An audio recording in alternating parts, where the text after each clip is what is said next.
xidigaha kooxda kubadda cagta ee Paris St Germany Lionel Messi, Neymar iyo Kylian Mbappe ayaa laga mamnuucay inay isticmaalaan taleefanadooda gacanta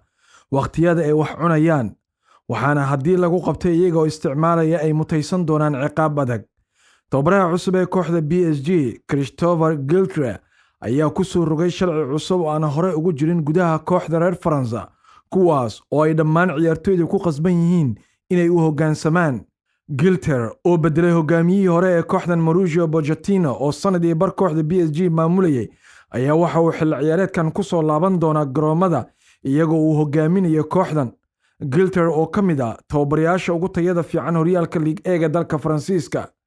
Sharciga cusub uu Christophe Galtier uu soo saaray ayaa dhammaan ciyaartoyda kooxdaasi ay ku qasban yihiin inay u hoggaansamaan, ayaa waxaa ka mid ah in ciyaartoydu ay isticmaali karin taleefanadooda gacanta ee mobilka waqtiyada quraacda, qadada iyo xilli walba ay wax cunayaan.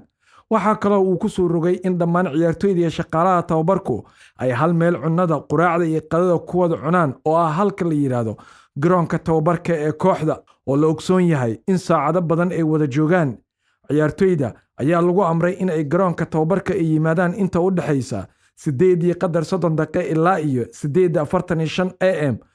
waxaana ciyaartoyga soo habsaamo wax ka badan 10 daqiiqo laga ceerin doonaa garoonka tababarka maalinkaas oo dhan. Sharcigan uu tababare Christophe Galtier uu ku soo rogay waxa uu ka mid ah sharci Manchester United tababareeda Erik ten Hag uu ku soo rogay, kaas oo la sheegaya in uu dhaqan galay ciqaabna la marsiinayo ciyaartoyda isticmaasha telefoonka gacanta waqtiga cuntada lagu guda jiro.